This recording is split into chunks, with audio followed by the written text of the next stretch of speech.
Welcome to another episode of the Wood Couture Podcast. Today we have the absolute pleasure to welcome the one and only, the Queen of Design, Principal and Partner of Conran Partners from London, Tina Norden. Welcome to the show.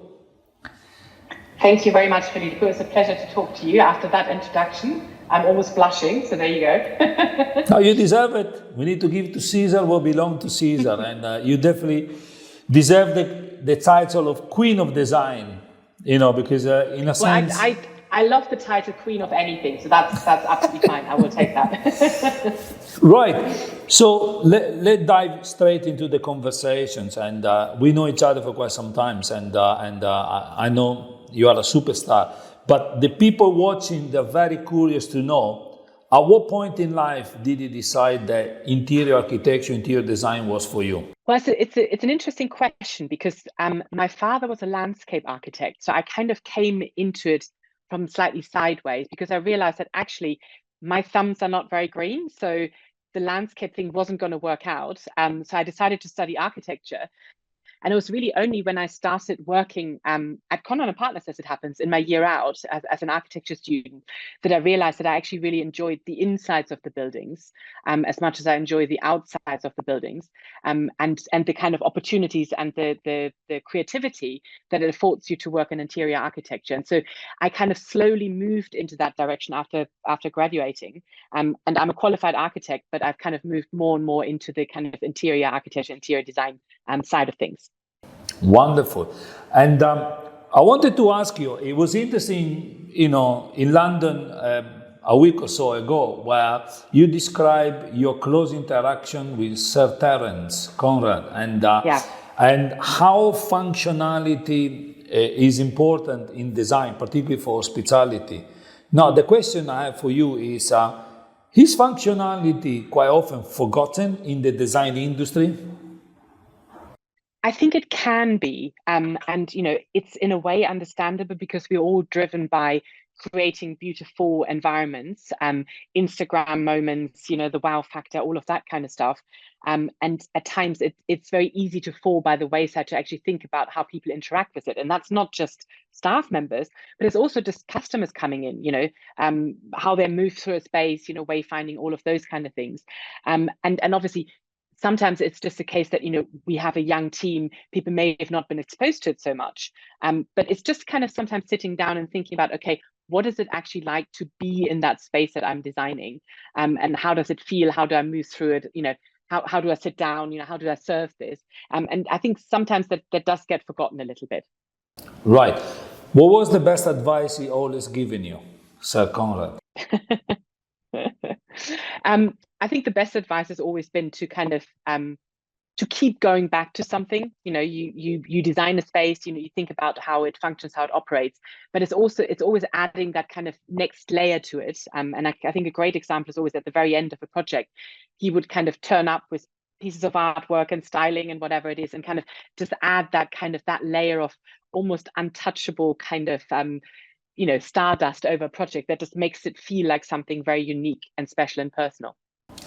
Apart from obviously your Sir Terence, that you spent 24 years with him, let's say, and who else from the industry have inspired you during your journey?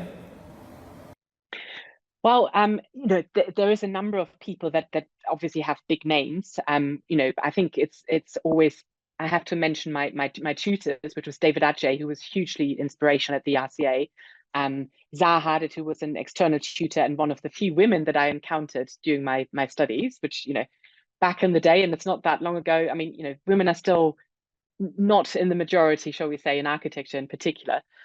Nigel Coates, who was the professor at the university, and I also had a wonderful tutor in my undergraduate who was a disciple of Le Corbusier, really, and that kind of instilled in me that kind of very modernist-driven design sensibility, I guess, that I've had kind of ever since.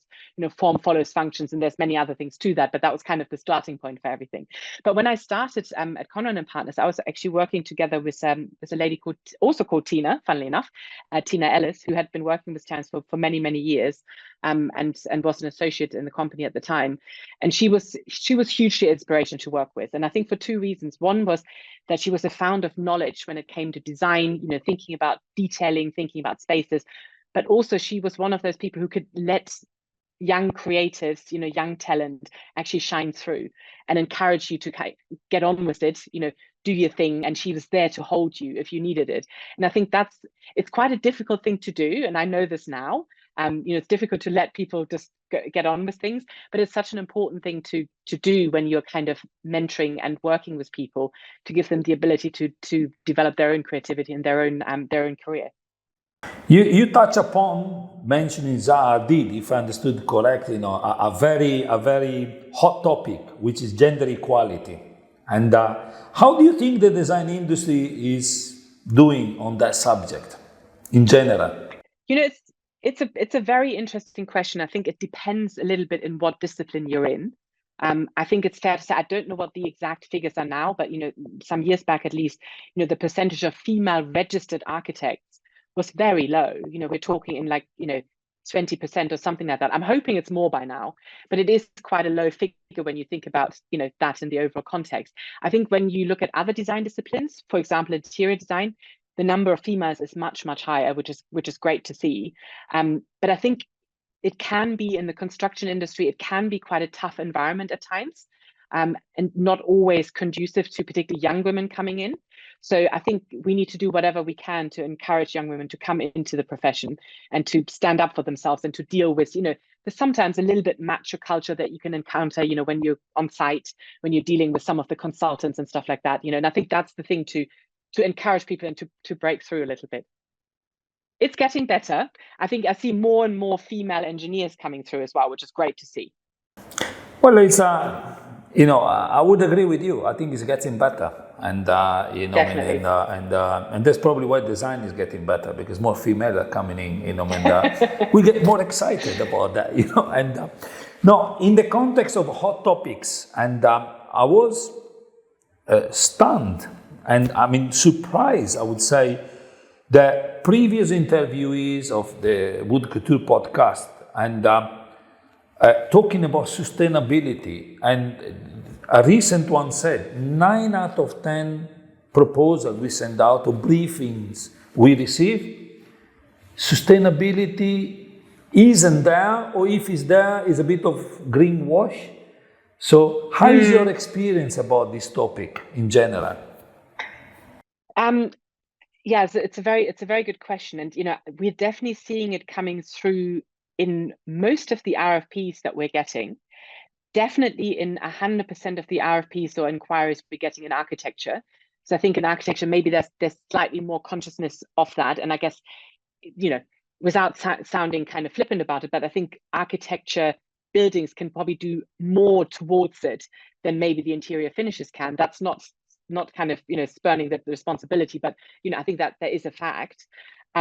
But we do see it coming through a lot. Whether it is greenwash or not is an interesting question, and I think quite often it does kind of appear in the RFPs because everybody does it, and you kind of have to do it, and it requires a little bit of drilling into how serious a client is actually about it, and most importantly, are they aware that you actually have to dedicate probably a little bit more funds towards that to make sure that you can actually achieve those goals. Right. If we look through all the years you've been working, is there a project that, I wouldn't call it your favorite because I'm sure they're all unique, but a project that you said, wow, we are so proud of that, or those, can you tell us a bit more? Oh, that's a very difficult question. Someone gave a really amazing answer to that question. They said, my favorite project is always the next one. And I think there's something in that for designers because, when a new project comes in, you start something new and fresh and it's always super, super exciting. But, there are definitely projects that, you look back on and you think, actually, that was a great experience. I learned a lot on that, or the result was amazing. So, I think if I go with that, there's probably a couple of projects that kind of stand out. One of them is South Place Hotel, which was the first big hotel project that I was in charge of, which is here in London. It's a BREEAM Excellent hotel, one of the very first in the UK. And it was really a kind of in at the deep end, really learning as I was doing and, hopefully the result is good. And then the next one in terms of learning curve was certainly Parkaya Jakarta, which was the first big international hotel like that we had as a practice, really, I could say. We had amazing support from the hire team, but that was definitely a learning curve, and a really fascinating project to work on, both because of where it's located, a lot of the challenges that came with that, but also the people we worked with. It was amazing. So it was a really great project.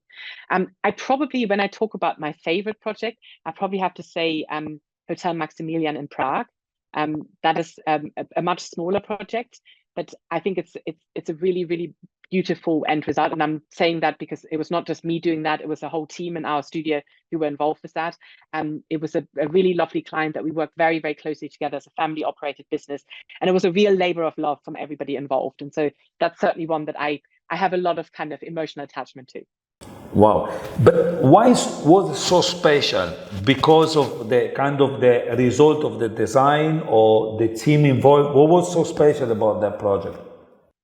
I think actually in this case, both, which is why I'm mentioning that. I think the process was great because we worked very closely with the client, with the team on site, contractors, suppliers. So lots of people kind of fed into it and really wanted it to be a great project. And it wasn't always easy.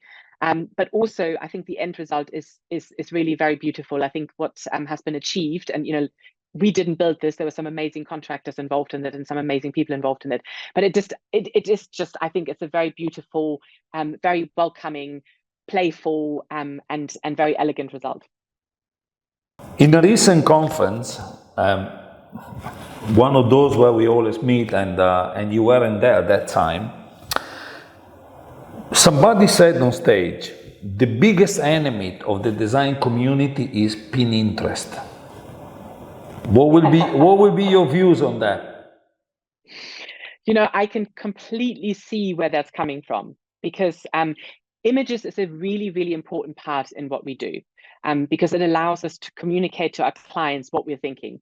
When I say to you, elegant, luxurious interior, what you have in your mind will be very different to what other people have in their mind. When people say, I want something to be intimate and warm, it's that people have very, very different concepts in their head when they use words. But when you use images, you can be much more clear about what it is that you're actually thinking about. You can actually illustrate that.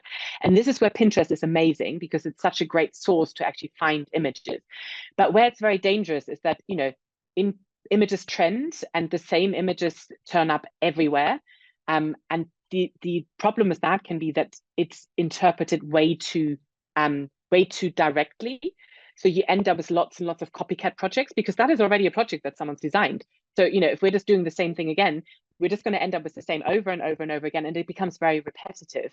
I think the key to using Pinterest is to use it as an image bank, and to use it to communicate, and to use it as inspiration. But then very, very importantly, we have to take that and then make it our own, because otherwise we're just going to end up in a repetitive chain of just the same thing over and over again. So I can see where your panelist was coming from. On this subject, it's quite interesting because, and then for those that have never been to the Conran Partners London office, I invite you to go. It's heaven. That's my description, and I won't spoil your surprise. You need to go and have a look. But I felt that you guys have designed a space, like a hub, an innovation area, and with a lot of areas that stimulate thinking.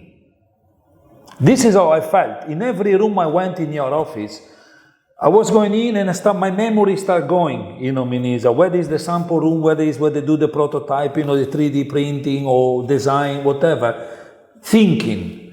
So the question I have for you, which is really also related to Pinterest, do you guys get enough time from client in general that allows you to think how to do the job?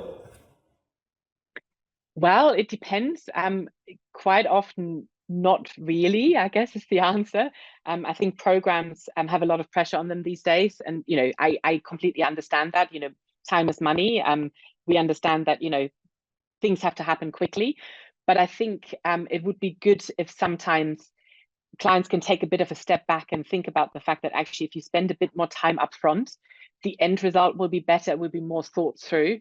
And probably need less revisions and less kind of, adjustments and whatever, because you just have a little bit more time to get things right at the beginning. And that's not just the design per se, but it's also the kind of coordination with the other consultants. Often these kind of timescales are very, very compressed, and that's obviously when, I don't want to call it mistakes or errors, but where oversights can occur, where things maybe kind of slightly slips through the net, or you just haven't got the time to come to the very, very best solution for something, because there's such a kind of pressure on project timings. And I have found that on a number of projects where we were given a program at the beginning and we thought this doesn't feel right, it did actually end up taking longer anyway, because it was necessary to go back on things, because they hadn't quite been resolved, or they needed more thinking about, or whatever. And that's out of no fault of anyone, but it's just sometimes people were left behind and couldn't quite catch up, and once they kind of looked at what they needed to do, that required changes and whatever it is. So I think giving a bit of thinking time at the beginning, and not just eked out of our evenings and weekends, would be useful, I think, for projects going forward. And maybe adding a bit more time to the initial design phase, maybe engaging the designers a little bit earlier, so that you can still hit your program, but you just have a bit more time to get things absolutely right. A bit burning question, very quick question. What does Tina do when you lose focus? What's your routine to regain focus? Good question. I like going for a walk. I think what really clears my head is just to put my coat on, get out there, and just walk and look around. I don't listen to music or anything when I walk. It's just walking down the streets, seeing the environment around me, just kind of literally getting some wind through my brain, and just getting away from it all. I think that for me, that's probably the best. If I can't go out for a walk, then even if it's just a walk around the studio, or whatever it is, but I think just getting away from your desk, getting away from your computer is the best thing, and just kind of try and take yourself somewhere completely different. Now that you, in addition to being one of the pillars of the studio, together with your other 3 colleagues, I believe now you're also partners, so let's call it owners. Five. Yeah. So owners. Now, have you built any anxiety or fear that the ownership part of your body takes you away from the design element? I hope not. In a way, nothing has changed, but everything has changed in a funny kind of way. I think and I'm sure every business owner, you included, will agree with me. You can't think about it too hard, because it'll just scare the hell out of you. So I think we just have to get on with our day job and think about what it is that we do that brings the money in, ultimately, and that makes us happy, and that makes us kind of satisfied every day, and just get on with that, and try not to think too much about how many mouths you might have to feed, and all of those kind of things, because hopefully that comes through doing what we do as well as we can. Right. What's your favorite failure?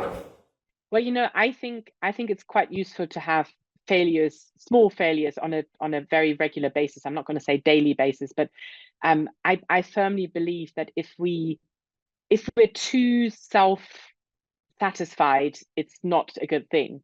I think questioning yourself, making mistakes, thinking about what you've done, thinking, was that the right thing, and just continue questioning yourself is a very healthy thing to do. And I think makes us better, and makes us strive for for excellence more. Wow, I like that. It's you always find a positive in the toughest question, which are great. So that's why you guys are successful. When other people see a problem, you see an opportunity. When they see negative, you see positive. Bravi, I love that. So now, like the end of every podcast has the magic question. If I take a gigantic white canvas, put it on top of the Shard in London, so very visible, what message would you write in that? I would say, think positive, think into the future, don't forget about the past.